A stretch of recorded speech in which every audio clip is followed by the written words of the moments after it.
of us as we understand that our whole life is really being able to fight the Yetzer Hara and not to let the Yetzer Hara get the best of us. And therefore, very, very important to understand the tactics of the snake. We said one of the first tactics of the snake is he just starts talking to you. He comes to Chava and he just opens up. He's poisech b'dvarim. He just starts schmoozing her up, basically. And it's kind of strange. He asks a question.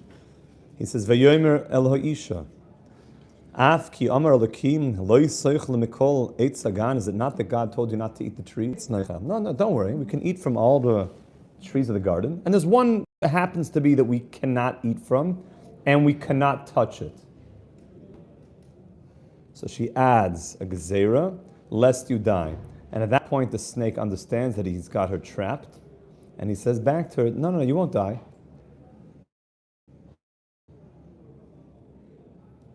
Come on, just a little bit of BLT sandwich is not going to kill you.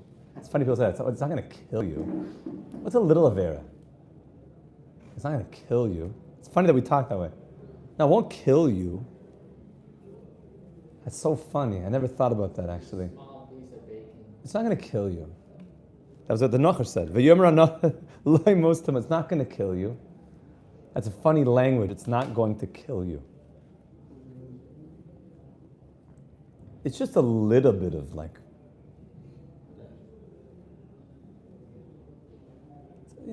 Avera, what's the problem? It's not going to kill you. And look what's deep about this is that he pushes her into the tree.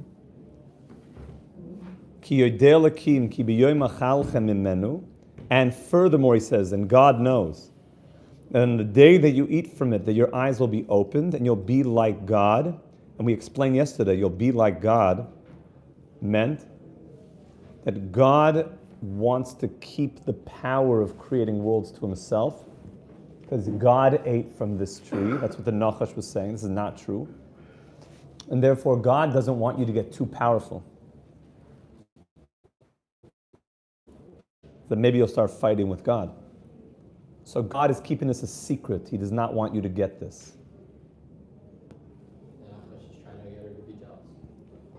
Yesterday I heard the Rabbi said on the difference between Hashem and Elokim. How it only here mentions basically because Hashem, it means all the upper worldly God, and then Elokim means all the physical or something. Elokim is the gematria ha-teva, nature. Yeah. Elokim is the power that runs all of this world. It's interesting when the Nachash is talking about it over here, supposedly he's talking about the power. You won't be like good Yud-Kei Vav-Kei, but you'll be like Elokim. You'll be able to move and manipulate this world. You'll be the one, you'll have the power over this world.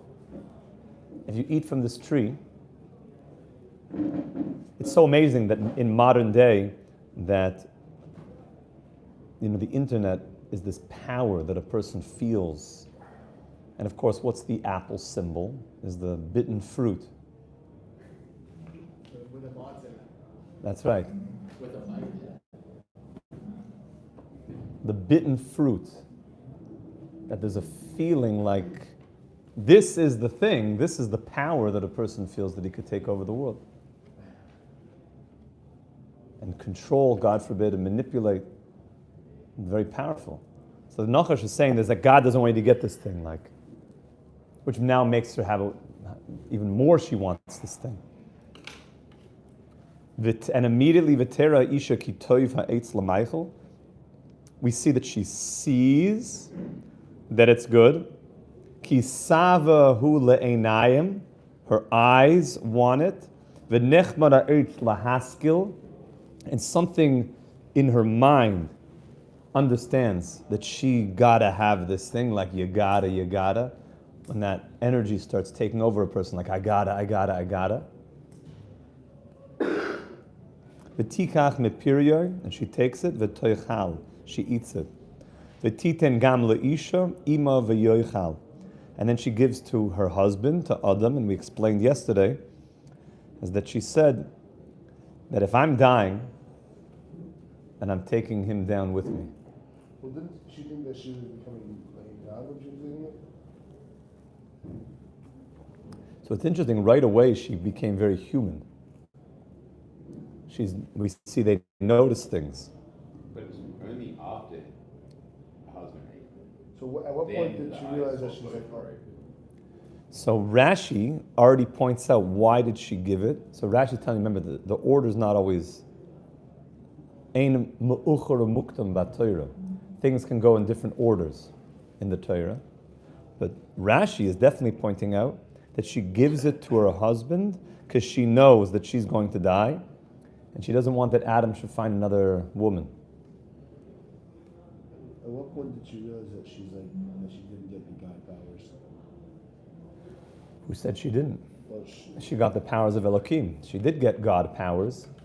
that's why she ate it. She ate it because the Nachash told her she would become like God. Right? And because she showed her, look, you said if you touch it, you're going to die. I just proved to you, you didn't. So in the same way that if you touch it, you don't die, if you eat it, you won't die. And then he adds the extra point that you'll be like God, and God is trying to hide this secret from you. And now she really wants it. There's an allure to it. And then their eyes are opened. And this is what we're up to. And they know that they're not wearing clothing. So Rashi says an interesting thing. What do you mean they knew that they're not wearing clothing? And what do you mean their eyes were opened? Says Rashi, even somebody who's blind knows that he's not wearing clothing. What do you mean? He opened his, all of a sudden, my eyes were opened. Even a blind man knows that he's undressed. So what do you mean? Like they opened their, didn't realize before.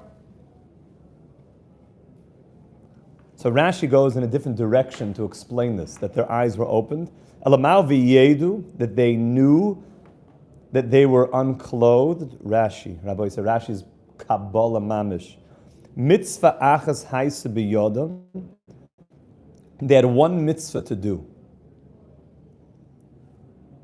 Meaning, eat from the good trees and don't eat from these trees, from this tree. And what happened? V'nis'artelu hemenu, and they did not fulfill that one mitzvah, and therefore they didn't have clothing. Is that they realized clothing in the language of Kabbalah is called garments. It says when you come up to Shemayim, so the food that you eat in heaven is called your Torah, and that's what you'll be living on for eternity. But the clothing that your soul has in Shemayim is called your mitzvahs. It's called your chalukah derabanan, your rabbinic garments. And meaning that the Torah that we learn and implement into our lives in this world becomes the Torah that feeds us in the world to come. Yes. The mitzvahs that we do in this world becomes the things that we wear. Yes. The garments that you wear. One of the ideas of a garment is a garment also protects a person from the elements. Well, what kind of elements would there be up there? Well, the answer is it's the elements of, if it's very, very, very sunny, like if you're by the Antarctica and there's so much sun and the sun is hitting off the ice, it burns. So you got to cover yourself, right? Up there, the sun, compared to God's light, the sun down here is like blacker than black. So how are you going to be able to withstand the burn? How's there going to be a you? The answer is you need garments to absorb it. That you'll be able to integrate the light that you're receiving up there. So this that you're able to tap into the light to begin with is called your Torah. But this that you can absorb it and not be burned up by it is called your mitzvahs, is your chalukah derabanan. And they realized at that moment that they had taken off the garment. And it was embarrassing. It was embarrassing to them. So there was like a almost immediate spiritual Yes. And the immediate spiritual downfall was that now they became very body identified. And they realized that we do not have this mitzvah, and they realized that now they're going to be mortal, which means that they did die. What do you mean Adam lived for 930 years? Yeah, he could have lived forever. That's a big downgrade. Then we wouldn't spend David and Melech. Okay, fine, you're right.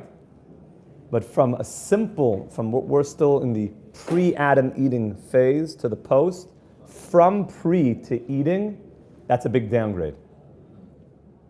To go from eternal life to now death, that's a big downgrade. Now, the death now allows for tshuva in a very profound way, but it's definitely a downgrade. So here we come to the next part, where what do? Everybody knows this part. The yis peru ale te'ene v'yasalahem chagoyrus. And they get the fig leaf. Everybody knows about the old fig leaf. And they put the fig leaf on them, and they make like a cloth, a covering. Is that why we think that the tree that they was forbidden was a fig tree? That is certainly one of the opinions, says Rashi, ale te'ena. Hu ha'etz. This is the tree, sha'achlu mimenu. This is the tree that they ate from.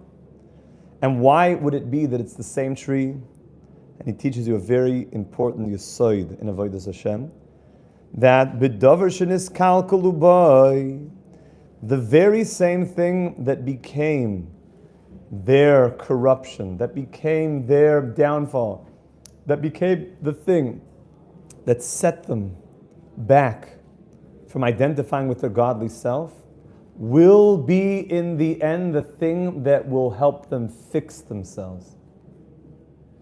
There was a guy from England that I was speaking to in yeshiva, and he was going through very difficult mental health stuff. And I left him a message, and I knew this guy, and I said, you're going to be well, not despite what you're going through, but you're going to be so good because of what you're going through. And I didn't hear something, and then a couple years later I got a message. And he said, Rabbi, you don't understand, that message that you left for me, I had always believed that this was like some curse for me, and that this was something that was holding me back in life. Once I realized that I would be good, not despite this, but in this very challenge lay my greatest ability to become great. People that were addicts, people that were alcoholics, those are the people that could help other people in these areas like nobody else. Not despite what they went through, because of what they went through. It's a very important yesod here. A very important yesod. And that's why, aval shar ha'etzim minom melitol aleim. They have no shortage of trees in the garden. Why don't they take some pine needles? Maybe that would just be pokey. Why don't they take like maple leaf? Maple, that's a nice leaf. It's a Big. no. You got to find the Canadian maple leaf, the big old ones. Maple leaf in Canada, they're like huge. Come on, all these Americans. You don't know the Canadian maple leaf? Seeing some of the politics going on. I know, it's true. Start talking about maple leaves. From like BC. Yeah, beautiful, large.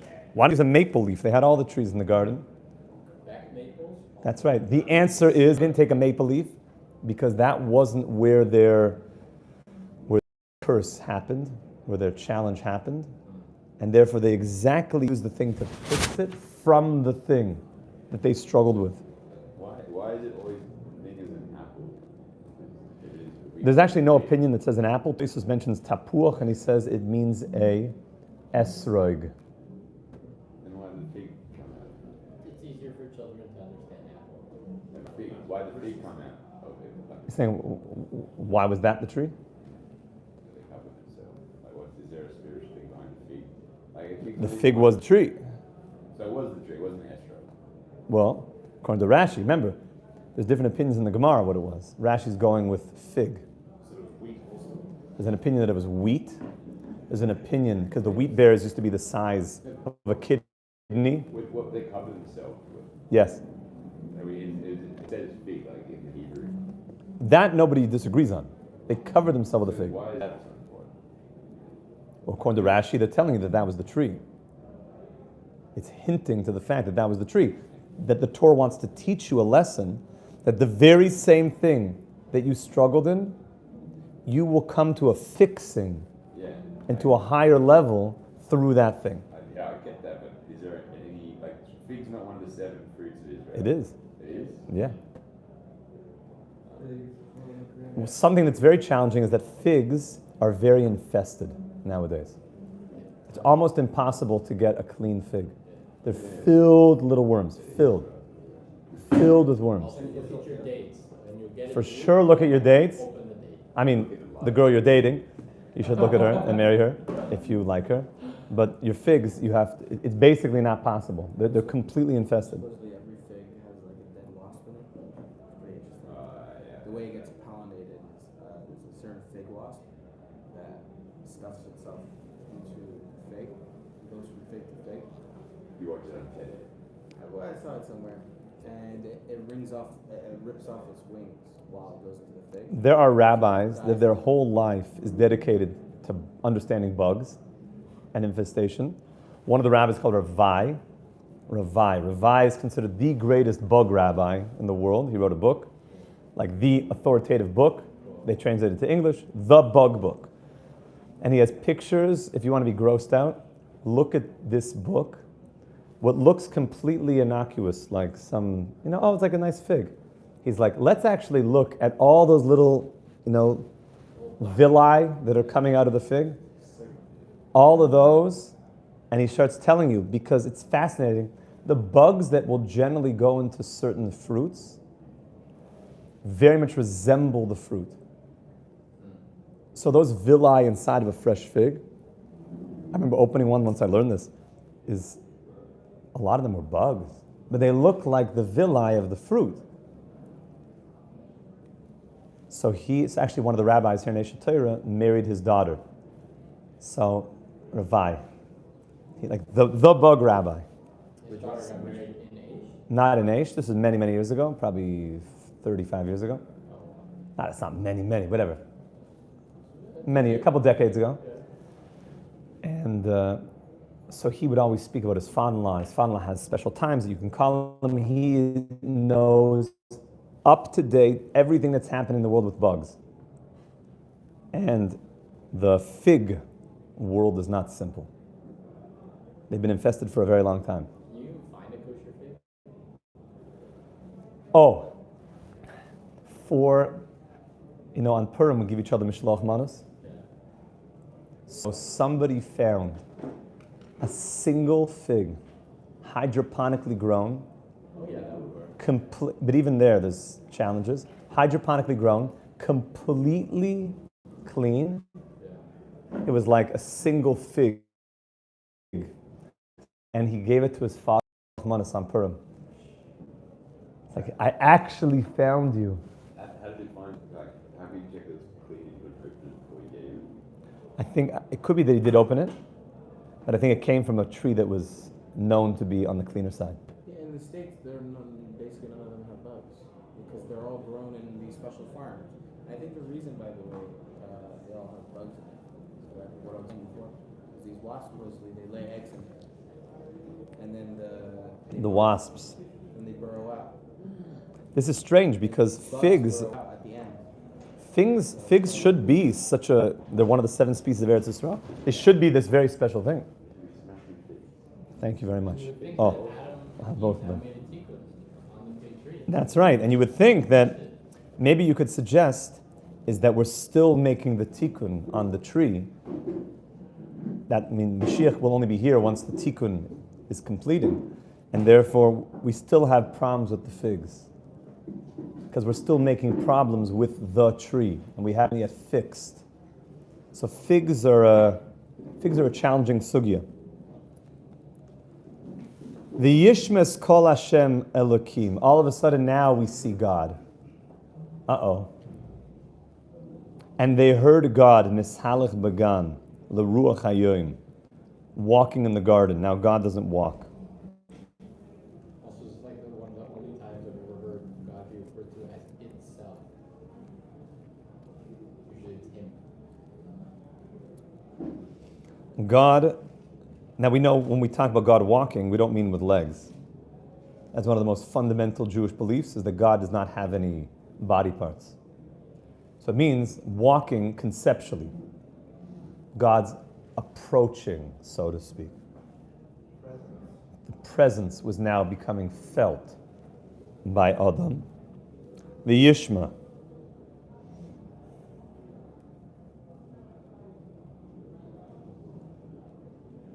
Rashi says, by the way, on the word Vayishmu, and they heard God. Rashi says over here, they heard. You should know that the rabbis have very deep explanations of this. He says, I'm not going to go into them here, but you should know there's very... That's what he says? Yeah. He says they're already spoken about. You can go look up those explanations. The rabbis already spoke about this. And there are profound explanations on the Yishmu, and you should be aware of those explanations. Rashi says, and this is actually a very common point that Rashi will make, so pay attention to this in your journey of learning Rashi. And everybody should really try to own Rashi. I don't mean own like you did the Stein Mikra incentive in 12 weeks, and Rabbi Rossman gave you your Rashi set, which is next level, and you should own that. But I mean spiritually own that I am a person that learns Rashi. The Shulchan Aruch says if somebody is a Yirei Shemayim, he will also learn Rashi. Not only Stein Mikra, he'll read the Parsha twice and then read it with Unkelis or the Targum. A Yirei Shemayim, somebody as awe of heaven, will also do Rashi. So the Mefarshim say that the Shulchan Aruch is telling you, if you want to be a Yirei Shemayim, learn Rashi on Chumash. It's a segula for being a Yirei Shemayim. So Rashi, for many instances, will say, the rabbis mentioned deep concepts. However, I have come, ani loibasi ela lepshutoi shel mikra. I have come to tell you the simple meaning of what's happening in the verses. Now, you might say, what do you mean? Rashi, many times you tell me deep things. How do you answer that? But maybe he's just saying deep things in a simple way. That the deep things are the simple meaning. That the deep things are the simple meaning. And the simple thing is really a deep. For sure. And then he gives you his simple explanation of the Yishmu, and they heard. Ma shamu, what did they hear? Shamu es kol HaKadosh Baruch Hu. They heard the voice of Hashem, shahayim mishalach began. That God's voice, which means communication, was approaching them. They started to realize they were being communicated to from God. Directly or indirectly? Directly. This is a prophecy. Having direct communication with God. Specifically to him. That's why in English it says. It says, V'yishma'u, they heard.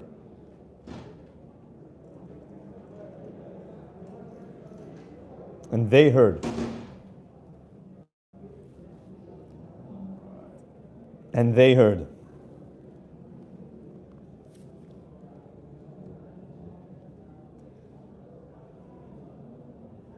So what happens? V'yitchabe ha'adam v'ishtoi. They hid.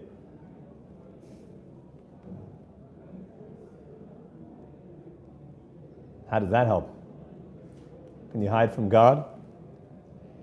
Mipnei Hashem Elokim b'toich eitz hagan. They were hiding amongst the trees. They were embarrassed. They don't know. Can you hide from God? Do they know much about God? Like they're the first people to experience anything. Like they don't really know. Like Chava actually can become like God, and you know, like, They're a brand new baby. yeah, they don't know anything. They don't know that they can't hide from God. They don't know that. They don't know what God is. They know what God is. They were learning Torah. Well, I mean, they God made them. But I mean, they didn't know they were naked. So now We said that they knew. now, Rashi told us that they, of course, you know, even a blind person knows that he's not wearing clothing. well, then, but like, They weren't identified. Mati told me a beautiful thing yesterday. He's like, if you're riding on a horse, you're not embarrassed that the horse is not wearing clothing. because it's like a separate, it's not an identified element of you. But it's like You're the rider. Then they became identified with their rider, with their horse, as something more of who I am. And that new body thing would have a fear or awe of Hashem or of the soul. The soul would just want to connect. Yes. But the other side would be like trying to run away. So. Yes. Yes.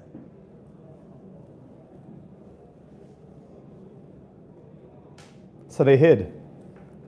V'yikra Hashem Elokim ala Adam. And then God says to man, V'yomer Eloi, and he said to him, Yes, now it's single. Ayeka, where are you at? Where is you? Where are you? I'm actually amazed that of all these wonderful, wonderful friends of ours that are voting on the question, can you hide from God? There's actually 9% of people that say yes. 9%. It's impressive that 90%, it's changing every second here, that 90% say you cannot. I respect that. But that's still, oh, now it's going up on the yeses. They're challenging us. So I ask you, my friends, to those who actually believe that yes, you can hide, where are you going to hide? Where exactly are you hiding? And tell me the truth, you really believe you could hide? Where are you hiding? So you're one of the 86%. It's amazing, now it's even going up. More people believe they could hide. Superficially, I mean, you can pretend on an act if he's not there.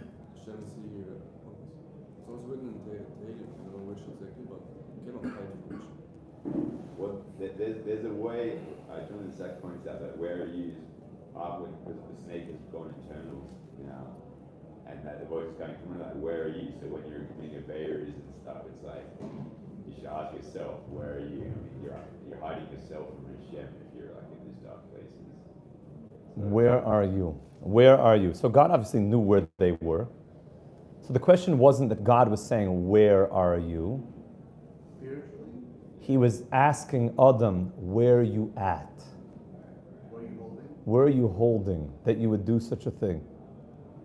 Where are you? What was your philosophy behind what just happened?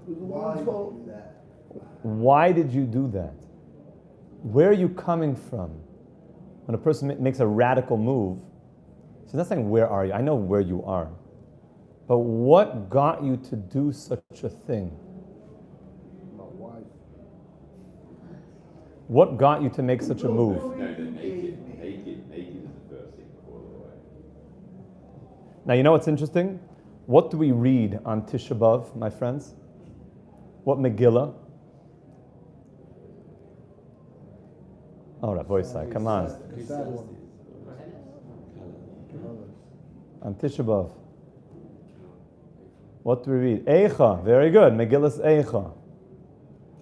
Eicha. The Lamentations. Eicha. What does the word Eicha mean?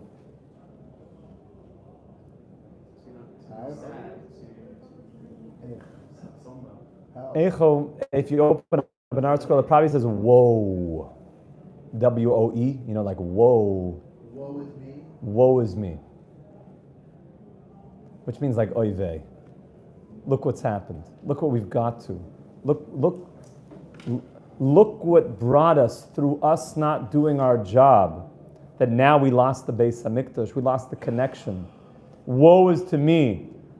All those decisions of going for cheeseburgers and going for this and going for that. Woe. Oy vey. That instead of coming to Shtag and morning Seder, we've done all sorts of things. Woe. Oy vey. What letters are Eicha, Lamentations?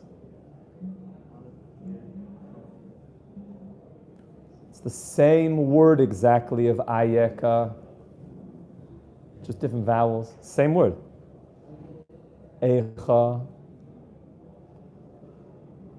So when we're hearing Eicha on Tisha B'Av, what's God really saying to us? Ayeka, where are you at?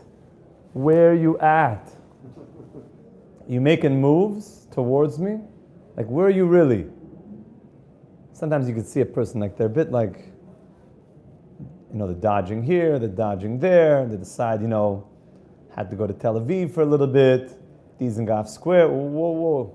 No, I had to visit my third cousin twice removed, and their dog was making a bar mitzvah, and like I promised, like it was just, like where are you at? Why are you so snake-like in your response? Why are you dodging the question? Ayeka, brother, where are you really at? Where are you at for real? Ayeka, where are you really at? Why are you being all serpentine? So, you know why Adam was? He just had the injection from the snake. And therefore he's feeling a bit serpentile here. And he's hiding. He thinks that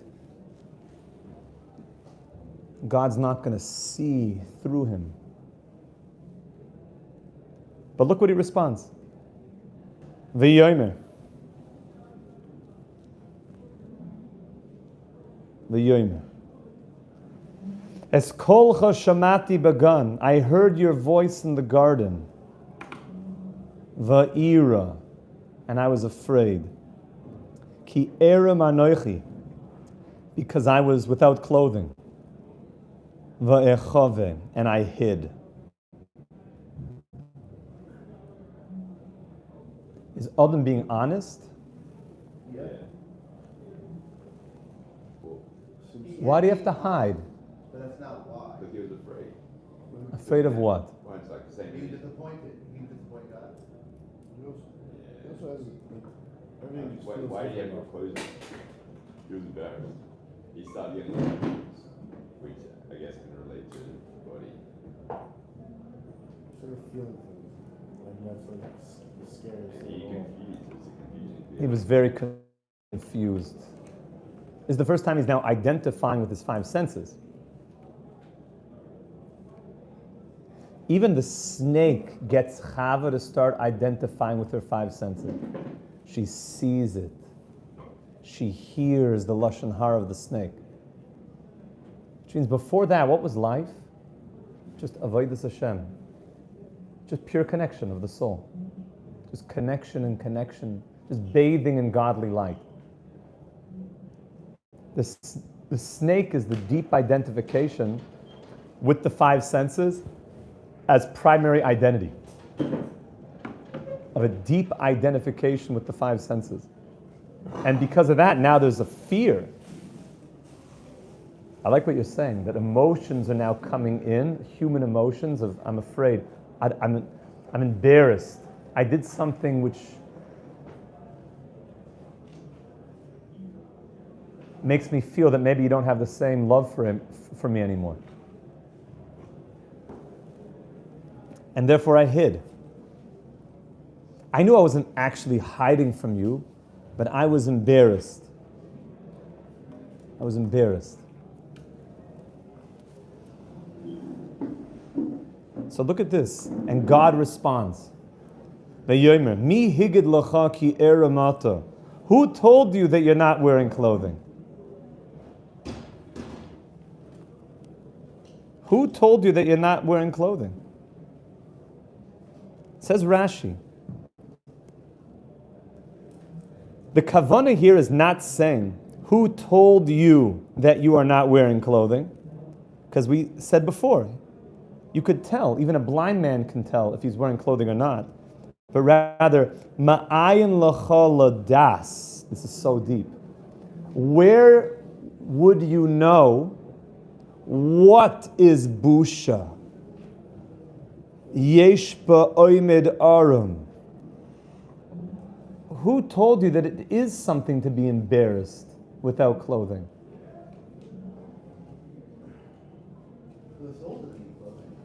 The soul didn't feel that. Where did you get this new concept that your body is something embarrassing, that now you're not wearing clothing? In the way that the horse is not embarrassed. Where did you now get this das? You got some awareness now. So the answer is, Hamin ha'etz. Is it from the tree? Yeah, he didn't even give him time for an answer. He asked the second question. Hamin ha'etz. By the way, who was one of the most evil people to ever live? We ask our Chevra around the world also. Who is one of the most evil people to ever live? Bilam. Paro, Bilam. I would say Bilam. Bilam's bad. Paro, Bilam. the snake. Snake is the law. That's right. He's the shoirish, the origin of it all. He's also the good too. Well, he's toiv me'oid because he allows for us to have free will, to not follow his evil ways. But the snake itself doesn't have free will, right? Kind of is just like a force of nature God created him to do a job. The humans who end up following the snake, you have a choice. That's for sure. So they can be worshiping the snake. The snake itself doesn't That's have right. a choice. That's right. But Bilam, he had a choice. Anybody ever play Super Mario Brothers? You know Bowser? Is he bad? No. It's pretty Misunderstood. misunderstood. That's like all these movies nowadays where they make the serial killer some misunderstood, like bipolar guy, and then by the end of the movie they make you feel bad for the person. That's sick. That's sick. You see, you've been watching too many of those movies. So let's just say it straight. Bowser's not good. But at the end of the day, if you didn't have to fight him, you'd never pass level 9. He made you into the warrior.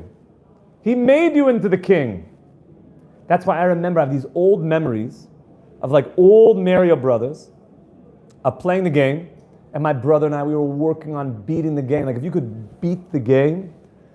So everybody knows at the end of the game, before they start making cheat codes and stuff, and that's like, that's just, it's true, but if you're a purist, you wanted to literally, you ever saw that thing on infomercial, the thing that like juggles on your belly, that gives you like ripped abs? Just like, yeah, you know that thing? I bought one once. Because everybody knows that doesn't work. You want an 8-pack, you got to hit the gym, no pain, no gain. That's the purest way to do it. No pain, no gain. So my brother and I were purists. We wanted to beat Mario Brothers. We didn't really know of cheat codes. We heard there was such a thing, a shmua in the world of a cheat code. We wanted to beat the game.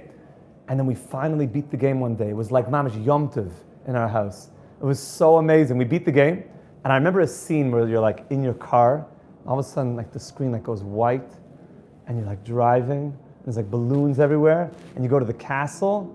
And I remember Bowser himself came out with like a tuxedo or something on. It wasn't a tux, but he was like smiling. He's like, Yesher Koyach. Unbelievable. There was like a scene in it where Bowser himself is, because you overcame me, that's why you're a king. And you only became a king because of me. I was all part of the plan to make you a king. But as far as bad goes, you have to call out bad. So one of the worst people ever was Haman. Haman. The evil Haman. So the Gemara says something amazing. The Gemara says, Haman min Torah minayin. Where do we see Haman in the Torah? Everything is hinted to in the Torah. Where do we see Esther in the Torah? What do you mean Esther is many years later? In the Purim story. Where do we see Mordechai in the Torah? And there's always hints. The Torah is the blueprint of the world. There's always hints of everything that's happening in the world in the Torah. So the Gemara says, where do we see Haman in the Torah? And the Gemara opens up to this very verse. Hamin ha'etz. Hamin ha'etz. Haman is right here. He's the tree. Haman. Remember, there's no vowelization in the Torah. Hamin ha'etz. Oh, God says, Haman got to you? You got pulled by the dark side? Haman got to you? Haman was messing with you? Haman is doubt. Haman is Amalek. Amalek is Gematria Safek. Doubt. Hamin ha'etz. You started hanging out with Haman? You went to his parties? Hamin ha'etz asher tzivisicha levilti achol mimenu achalta. The very party I told you not to go to, Haman's party.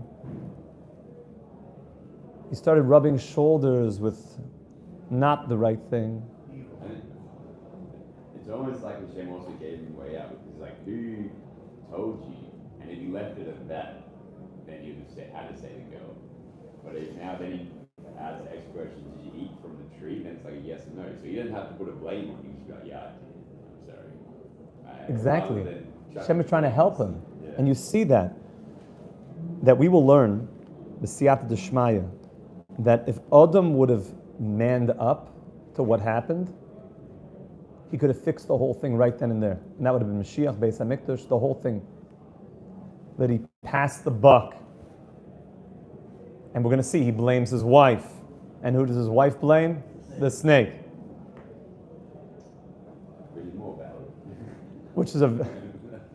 Which is still a very deep storyline if we see people running away from responsibility. Hamin ha'etz asher tzivisicha lebilti acha mimenu achalta. Yomer Adam ha'isha. It was the woman that did it. Asher nosata imadi, the one that you gave me. Looks like he's putting it back on God. The what? God, you gave me this woman, and she's the one that was doing the anti-kiruv over here.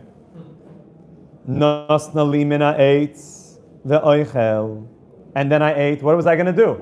I was powerless to her spell. No, you're not. Step up your game. You knew better. Step up your game. The Yomer Hashem Elokim lo isha, and we see that Hashem now focuses on Chava. Ma zoisosis, what have you done? V'toimer isha, and then she says, Hanochash, the snake did it. Hishiani ve'oichel, Hishiani, very deep word. Hishiani. He caused me to do it. He caused me to do it. Now it's interesting, we learned in Rashi earlier, did the snake cause her to do it? The snake pushed her in to the tree. The snake was forcing Chava into the tree. And then Hashem goes to the snake. The Yirmin Hashem Elokim el Nachash, and God now goes to the snake. Ki asisa zois, that you've done this. Or ata mikol abehema, mikol chayes asodeh. Now there's going to be a curse upon you. But Hashem told him to do it. You didn't want to see. So that's one of the deepest. Tell him, or did he just do it? He was programmed to do it. The Zohar famously says something very profound, where the Zohar says that the king had a son, and the son was not such a noble, righteous person. But the king wanted the son, the prince, to become the next king. So the way to turn him into a king was he needed to test him. By the way, it's one of my favorite Zohars. It helped me understand the world in a much more profound way. Hashem the king, and we're the son. And we're the son. And then he Hashem said, doesn't want us to be the next king. of course he does. We He don't wants, want to be the next king. he wants to give us this whole world that we should proclaim the kingdom of Hashem. So the king sent a Zoina, sent a woman of ill repute to go and seduce the prince. Now, from the perspective of the woman of ill repute, does she want him to fall to her? Yes. She's also part of the kingdom. She also knows that she wants to have deep down a prince who's worthy of the kingdom. It means she was summoned to the king and she respects the king. But at the same time, could she hold anything back? Does she know that he's meant to not get involved with that? Does she know what her reward is, just to play the game, but not. She knows. But then she doesn't want him. She wants him to like. So in Chabad, they say a very deep thing. They say that first Zoina could not bring herself to seducing the prince. Because she wants the prince to become a king. She can't do it. She doesn't want him to fall. So she hires another Zona to do it. But that one's still close to the original messaging, and also it's too close to her. She hires another one, and hires another one, and hires another one, and hires another one, until so many have been hired that the Zona is doing the very word of the king, but is separated from the will that he shouldn't fall prey to her. And that's the nature of the Yetzer Hara. So on the highest level, it's working with the king, but from our perspective, it's just out here to... Which means the Yetzer Hara is doing exactly the job, but doesn't have the same closeness, if you will, to the will of the king, even it's doing the will of the king. So it's acting in the letter of the law, not the spirit. It's doing what the king said, but something is missing in the will of that. This was all to turn my son into a prince. You'll think about that. That Zohar is very deep, and when Chabad explained that it's a shaliach, it adds a lot of depth to the story.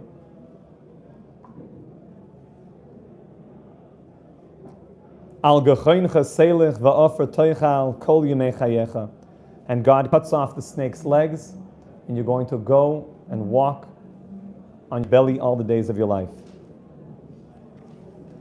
We're going to see tomorrow, Mitzvah Shem, some of the curses that now come into the world because of this. One of the things that we do not see here is that Adam as a being is cursed. We see certain curses come into the world, and therefore there are some people in the world that want to claim that you're a sinner and you're born a sinner. Very Christian. And we reject 100% that you are a sinner in your essence. Because this is the headquarters of the curses that come into the world. And it does not say that Adam is a sinner. There's other things. You're going to have a hard time making a parnasa. Your livelihood is going to be difficult. Koitz v'dardar, tatzmiya. There's going to be effort. Childbirth is going to be difficult also. There's a whole bunch of things. But not that you are a sinner and need to be saved from your sinful state. In fact, to the exact contrary, we believe you are good, that you have a pure soul inside of you, and that's the starting point of who you are as good and pure. You have to be careful not to get lured in by the Yetzer Hara, but you are good and pure, my friends. Is this all humans as a blanket statement? Human beings are good in their essence, in their soul. Tselem Elokim. Except Rabbi's machshavas belevish, we get all sorts of other thoughts that come into us from the Yetzer Hara, from the evil inclination that pulls us in not good ways. And really it's about course correcting back to your soul. Okay, boys, let's go into Tehillim, and then we'll continue with the Gemara. Page 975, my friends.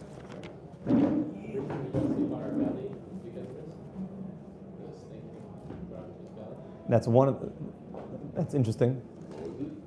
Not sleeping on our stomachs, because the snake is on his stomach. I'm still amazed here that actually 23% of people actually believe they could hide from God. Well, that's if they're actually sick, not just saying that they have to. Yeah, you shouldn't have given up. You shouldn't give. You were like, I'm so. And then just shut up. It's okay. It still amazes me. It really amazes me. And I really ask all of our friends that think you could hide from God, how do you really believe that you could hide from God? Like, where are you going? Where are you going? What kind of worldview do you have? And even if you say to me now, you say, you know what, I could hide from God because no God. So then you can't even answer the question. Because the question is, can you hide from God? It's almost like a peekaboo with babies. So like they think you're hidden. Like, but you're right there. Like, obviously a Shannon right there. They're like, I'm hiding. They're being the baby. The baby's there like you're joking. So you're saying the idea of thinking that you could hide from God is just really an immaturity, Or ignorance. an ignorance. Because yeah, you get in a really dark place and you be like, you know, walk through the valley of the shadow of death. I know you're with me, but you be in really dark places. And you know, that you can. I mean, that's a mature point, is that even in the darkest of darkest places, God is there. Yeah, but you can be like, he's not unloaded. So you need King David. The world needs King David. The world needs David HaMelech, my friends. King David. Speaking of which, let's read the words of King David. Shir Lamalon Esaina Yeleahi Miyayin Yavo Ezri Ezri Meim Adoinai Oise Shomayim V'aretz Al Yiten Lamot Raglecha Al Yanum Shomrecha Hine Lo Yanum V'lo Yishan Shomer Yisrael Adonai Shomrecha Adonai Tzilecha Al Yad Yeminecha Yoimam HaShemesh Lo Yakeka V'yareach Balayla Adonai Yishmocha Mikol Ra Yishmor Es Nafshecha Adonai Yishmor Tzeischa V'yecha Me'atov Yad Olam. Sagt der heilige Gemorre.